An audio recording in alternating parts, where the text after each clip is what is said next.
Welcome once again to We Talk, a project I attempted to start about a year ago. Recovery from my fourth stroke has been hell on wheels, and it's taken me this long to even attempt the process. I would love to say all is good, but I'm struggling mightily as my paralysis is much worse, and physically I'm not doing that great.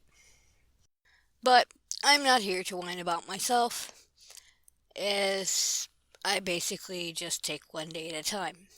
And I do apologize if I get whiny. With that said, I hope y'all are doing well. So, a brief reminder. The premise behind We Talk, initially, basically a topic tickles my funny bone, and from a layman's point of view, I take a look at it. While topic specific, I do try and rely on academic type material for information. In other words, you won't get Graham Hancock, David Childress, or Giorgio as source material, unless warranted, obviously. There will be YouTube videos of various types serving various purposes.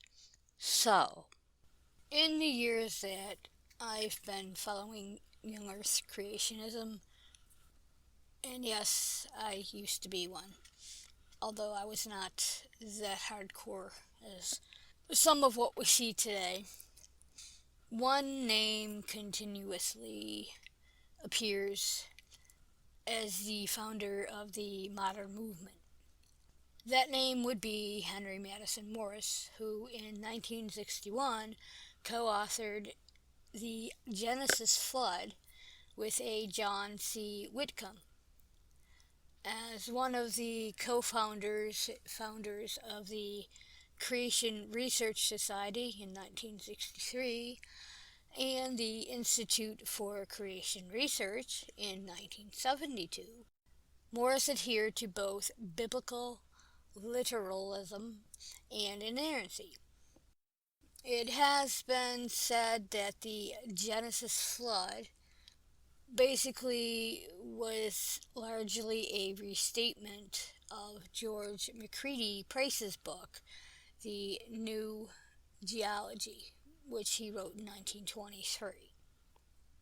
While I don't plan on delving deeply into Morris's religious beliefs, I will if it's necessary.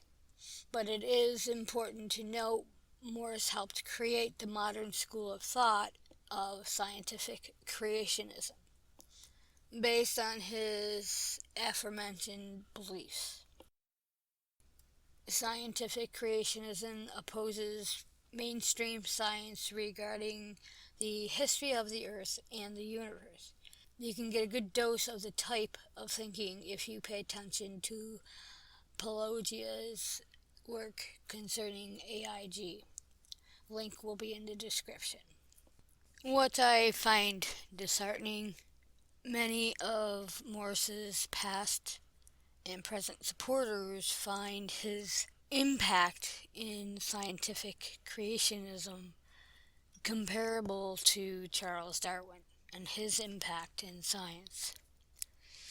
This is in support of a man who decided that evolution was scientifically untenable and referred to the, quote, satanic origins of evolution. He states that in his book, The Twilight of Evolution, written in 1970. Morris believed, quote, the Earth was less than 10,000 years old and was made in 6 24-hour days, with mammals and human beings created on the sixth day. He maintained that fossils were animals that died during the biblical flood or were placed in rocks to give the appearance of age, end quote. Like Ken Ham, Morris believed that treating Genesis as allegorical or mythical led down a slippery slope to a point where, quote, every man becomes his own God. Or, as Ken Ham noted in 2002, quote, what I am saying is that the more a culture abandons God's word as the absolute authority, and the more a culture accepts an evolutionary philosophy, then the way people think and their attitudes will also change, end quote. It's a point that Ham reiterated again in 2014. Quote, there's a slippery slope in regards to authority, Ham replied. If you say that the history in Genesis is not true, then you can just take man's ideas as true, end quote. It is this point that causes me not to take young earth creationists of the Christian bent seriously. The flood narrative, as stated by Ham, has one objective: establish biblical, i.e. church, authority over man. Translation: Ham et al.'s interpretation and understanding rules the day.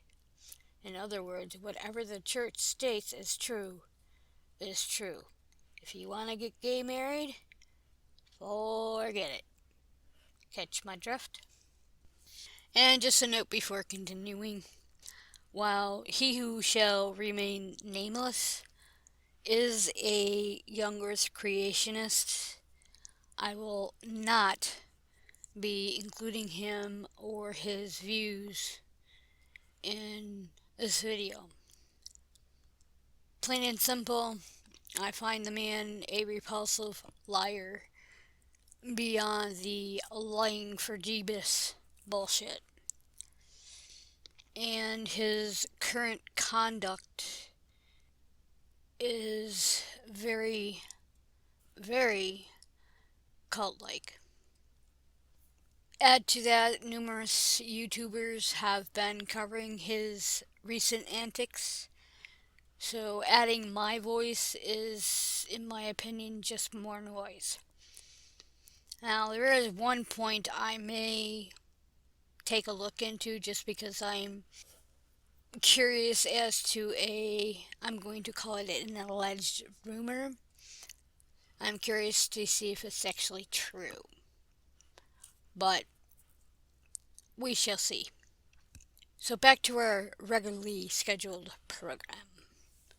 To dispute uniformitarianism, Morris referred to what he called biblical catastrophism. Basically a framework that resulted in the wholesale rejection of everything geologists thought they knew about geology. His reliance on biblical catastrophism has forced Morris to knowingly suspend natural law and replace said laws with supernatural events. While this is just a few of Morris's notions, it is fascinating to see that 60 years later, the same arguments are being put forth. In my lifetime, nothing has been suggested by young earth creationists to supplant the theory of evolution. What I do find extremely absorbing is how young earth creationists deal with fossils. To Morris, the fossil record was produced entirely during the 300 or so days of Noah's flood via a form of hydrological sorting. Quote, the flood sorted corpses of animals into strata as some species struggled more effectively than others to stay above rising water. When the hydrological sorting method doesn't sway critics, the argument then becomes all dating methods are wrong. As NCSE notes, quote, radiometric dating of rocks and minerals using naturally occurring long-lived radioactive isotopes is troublesome for young Earth creationists because the techniques have provided overwhelming evidence of the antiquity of the Earth and life. So, some so-called creation scientists have attempted to show that radiometric dating does not work on theoretical grounds, but such attempts invariably have fatal flaws. Other creationists have focused on instances in which radiometric dating seems to yield incorrect results. In most instances, these efforts are flawed because the authors have misunderstood or misinterpreted the data they attempt to analyze. Only rarely does a creationist actually find an incorrect radiometric result that has not already been revealed and discussed in the scientific literature." End quote. Initially, I had the view that Morris was not a vitriolic prig like the current batch of professional liars for Jeebus. I was wrong. Well, I can't say with 100% certainty, but the false idea that evolution is a religion began with this man. At any rate, it became a frequent talking point, and it still is. Aaron Ra, in his video series Foundational Falsehoods of Creationism, offers this rebuttal. Quote, "A religion is not any old thing you happen to believe, and it's not just anything you believe strongly either.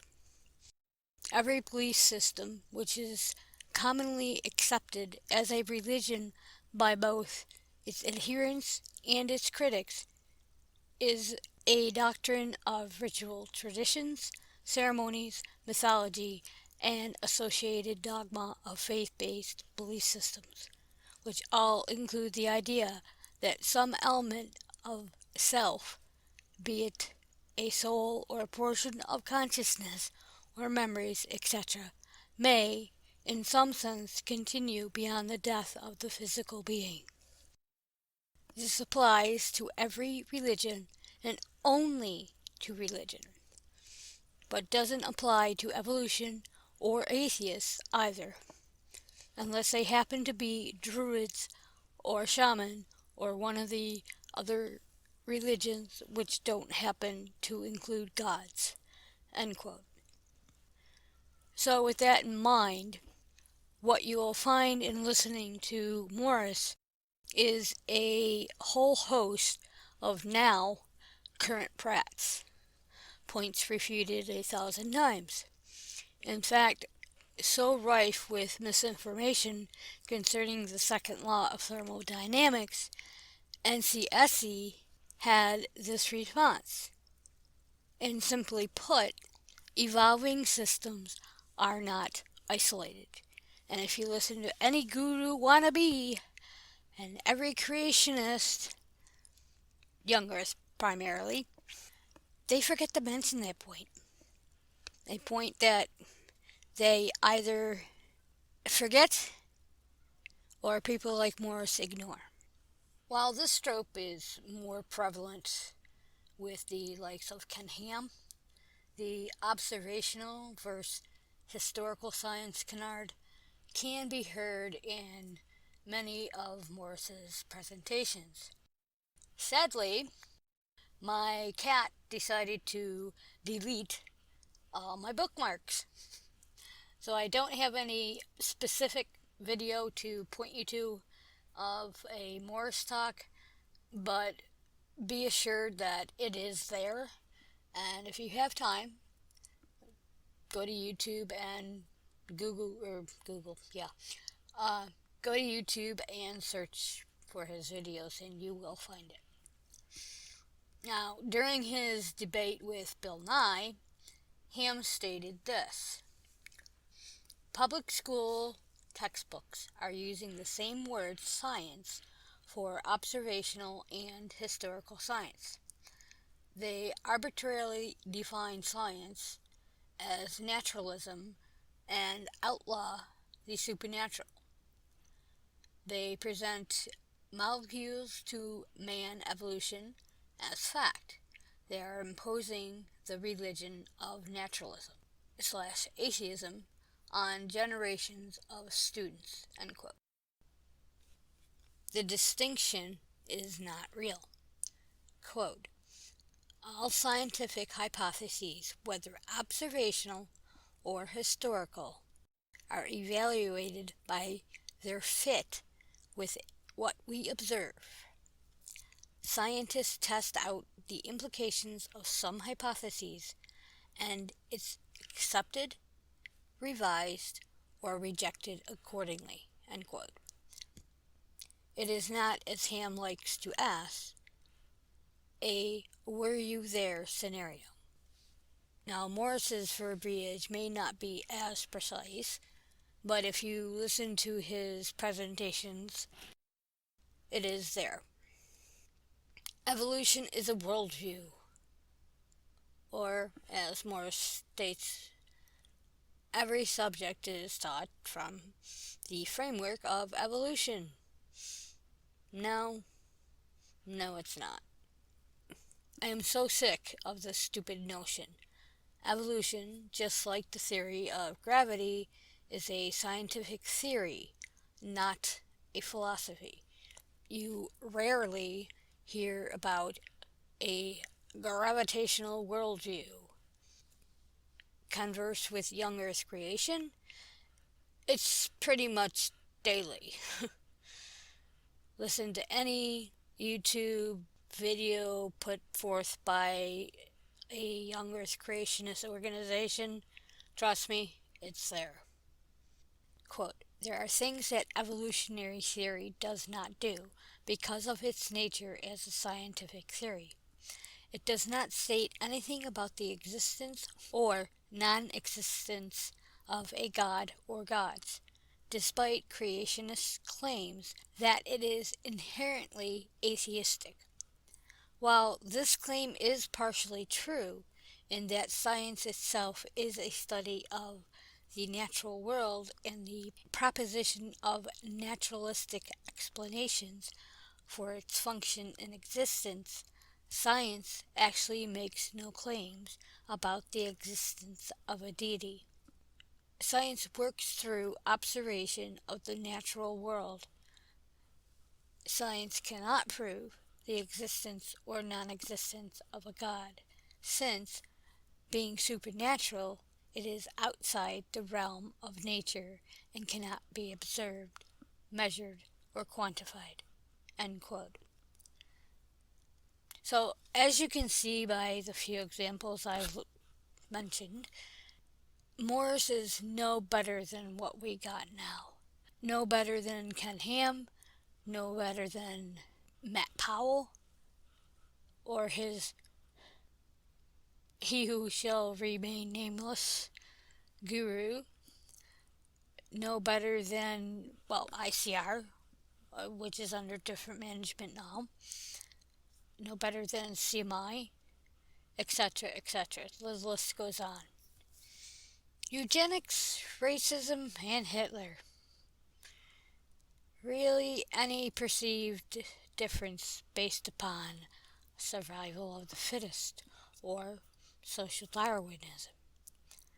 Nothing will raise my blood pressure faster than topics such as these. As I have heard Aaron Rock call it, racial Darwinism. So, as I have done an inordinate amount of reading concerning this issue of racial Darwinism, I have never attempted to organize my thoughts. As I discovered, it is a massive subject. But I do agree with the conclusion of R.G. Price in his piece titled The Misportrayal of Darwin as a Racist. Quote, yes, the language of some of Darwin's books on race is crude by today's standard. but it was revolutionary in its opposition to the established ideas of the day, which held that the quote, savages end quote, were inferior and had no hope of ever living in a state of equality with whites. Instead of being criticized as a racist, Darwin should rightfully be honored as one of the leaders of opposition to racism, who showed through his careful study and through his theory of evolution that we are indeed all related and that the key to social success as a species lies in extending our cooperation, sympathy, and assistance to people of all races and all nations. If Darwin had any social message, that certainly was it. End quote.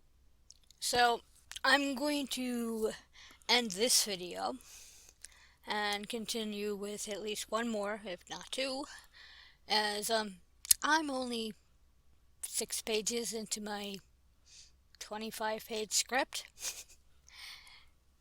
but this turned out to be a larger topic than I thought it would be, and it's gone a little bit different direction than I initially had planned. So with that, I thank you for listening to We Talk, and hope to see you in a couple days. Peace out.